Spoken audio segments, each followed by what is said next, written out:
Welcome to the Crucible. This is episode 8.5. That's right, I'm not considering this a full episode. It's a mini episode. It's just going to be me today, and it's going to be short. What I want to do today is talk about my reactions to the organized play announcement by FFG. I think this video that they put out is incredibly important. If you're invested in this game, it behooves you to go watch it. There's a lot of good information. But there's two things I want to really talk about today. The first one is the notion that when you play somebody, in tournament play at least, and to me that means you should do the same thing in casual play as well so that you're sort of used to the process, you actually exchange Archon cards with your opponent ahead of time, and then they know your entire deck. Now, this is a really hard one for me. I'm of two completely different minds on this. The really competitive player in me says, this is really interesting because it gives the better player an advantage, a huge advantage. If you can just flip up someone's card and look at it and immediately process, like, how many amber does it make? How many creatures does it have? How much stalling does it have? Does it have a bait and switch? Does it have board wipes? What is its win condition? What is it going to try to do? Does it have a bunch of big combos? How is it going to beat you? Like, if you can just take a minute and just deduce all of that information, you have a tremendous advantage. I've always done really well in games where there was open information. That's just an environment I've always thrived in. So from that perspective, I think it's pretty cool. But there are some issues I see with it. The first one is I think it really pushes having a better deck even farther. So before this was announced, I was sort of working under the impression that if I am playing against a Shadows deck, I just have to assume they have bait and switch. I can't just be like, well, I don't know, let's see, let's roll the dice. I was planning to always play around it and assume that I could bluff it. But now bait and switch is such a well-known powerful card. If you are ever playing Shadows, your opponent, if they do nothing else, they're going to flip over the card and go, is there a bait and switch? No! Whoa, awesome.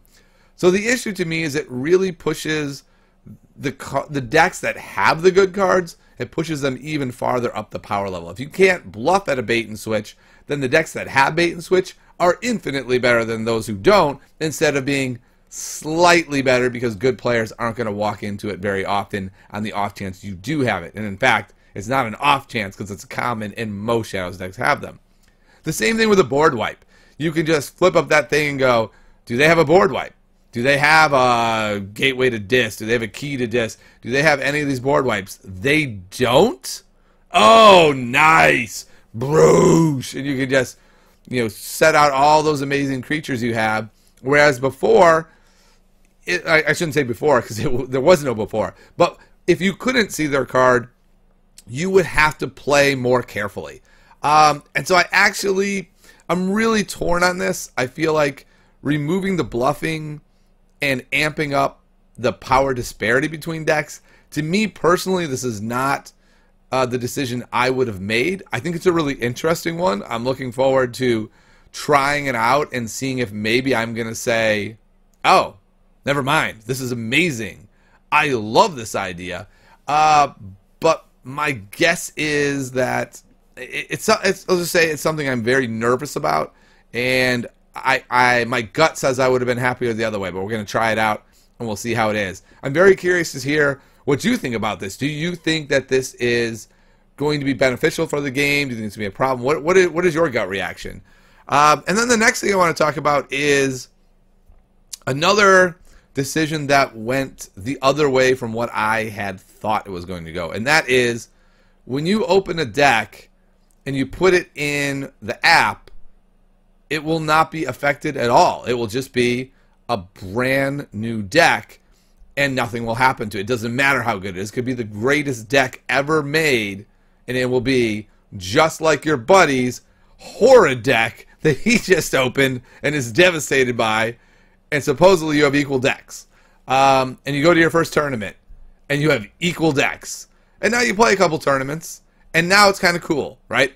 the chains start kicking in. If you're dominating with that deck, chains kick in. But the problem is, it's a weird scenario. What it's really doing is chaining the player, right? So, like, if Bobby is the best player in your store, and it really doesn't matter what deck Bobby brings, it's a little bit punishing to Bobby that all of his decks have a pile of chains on them. Now, it's kind of fun because these are sort of casual, right? If it's just like a local tournament, it kind of keeps everyone on somewhat equal footing, as all of Bobby's decks are handicapped in a massive way. But it's not really fair to Bobby.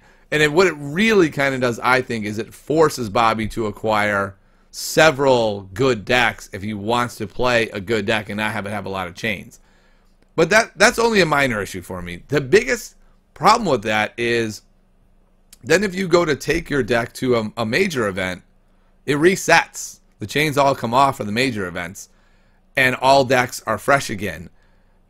And the issue I have with that is I was kind of hoping that we wouldn't have the scenario of the best players buy 100 decks until they find the perfect deck. And if they do that, they're going to be hampered because that deck will start off with several chains anyway, because FFG will have an algorithm in place that can calculate, like, okay, the decks that are winning have the following cards, ergo those decks start with 3 chains. But they're not doing that.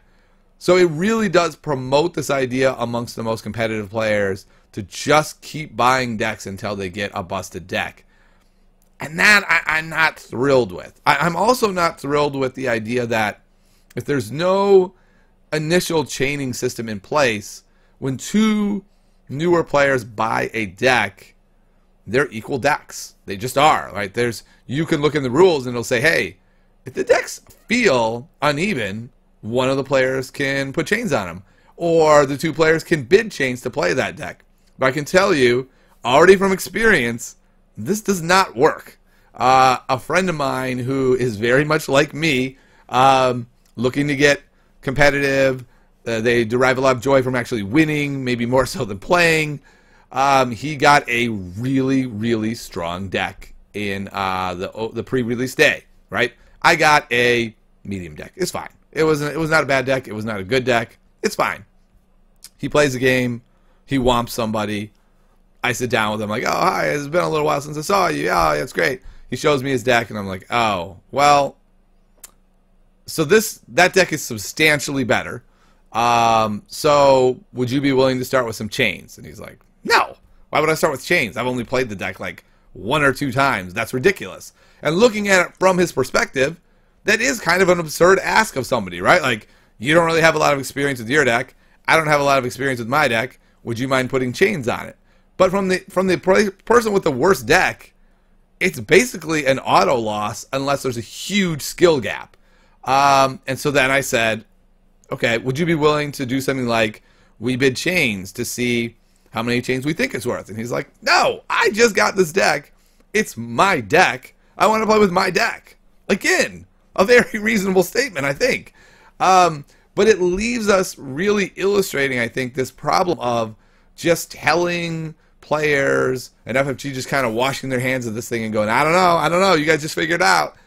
I just don't think that is a reasonable way to balance a game, especially amongst newer players that don't even know what deck is going to be better anyway. Now, if one of their or both of them go to tournaments and get some chains, then they'll realize it. But if they're just casual players, there may be a situation where, you know, it has to be 3, 4, 5 lopsided games that are not fun before the one person finally gives in and goes, fine, I'll take 2 chains and try it, which, by the way, is essentially what happened at this pre-release.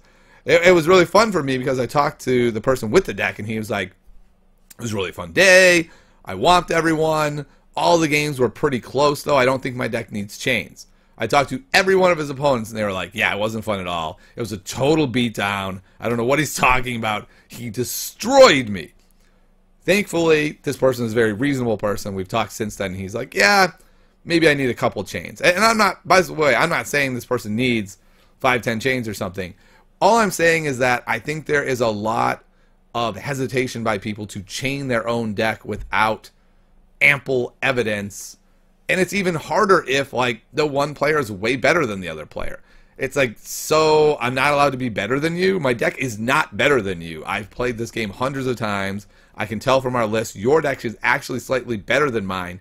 Yes, I've beaten you several times, but am I not allowed to beat you because I'm better than you? I have to handicap my deck that's worse than your deck? Like, I feel like it puts too much pressure on people who don't have the experience to make these decisions. And FFG, I feel like, has an opportunity. Maybe not right out of the gate, right? Because they don't have all the data from the player base. But I would love to see them make an announcement like, in a month from now, we're going to have tons of data in our app, and we will be able to tell you, maybe we won't tell you, you have to show up at a tournament and have these chains, right? Like, they could still do what they're doing, but they could say, here's a recommended amount of chains for this deck in casual play. I think that would be kind of like a way to bridge the middle ground, and people can just disregard that, especially two new players. A player opens their deck, they put it in the app, and it says, you need 3 chains, and they tell their buddy, listen, I've never played this game before. I'm not putting chains on my deck, and I'm sure the buddy would say, yeah, that's reasonable. And then they play once, the one person gets destroyed and goes, you know what? On second thought, the app said you should take 3 chains. I think we just noticed your deck is way better than mine. Let's try the chains. I think that's a reasonable alternative. Hopefully that's something that FFG is able to do in the programming of the app. That's something we'll just have to see moving forward. But bottom line is, the OP video has a whole bunch of awesome information. The 2 big things for me are, decks will not be pre-chained. You will earn them, which means people are going to be getting a lot of decks to get the perfect deck. And also to not get chains in certain decks is going to be kind of crazy. And the second thing is, you're going to know your opponent's deck. And really, I know you don't have to do this for casual, but you should be. If that's how tournaments work and you're planning on playing tournaments, you got to get used to it. So it puts a lot of pressure on people. You better know what every single card does, or at least you better know all the powerful ones. And you might want to get really good at evaluating decks quickly. Speaking of that, I do have a series on how I evaluate my decks. Perhaps this will give you some insight into how to look at an Archon card and just evaluate a deck. Even if you don't care that much about evaluating your decks that way, it might be really helpful in evaluating other people's decks. So, if you like the video, like it. It actually helps people be able to see it. If you dislike it, let me know. It's no good. And I'll see you next time on Tiger Grimes Games.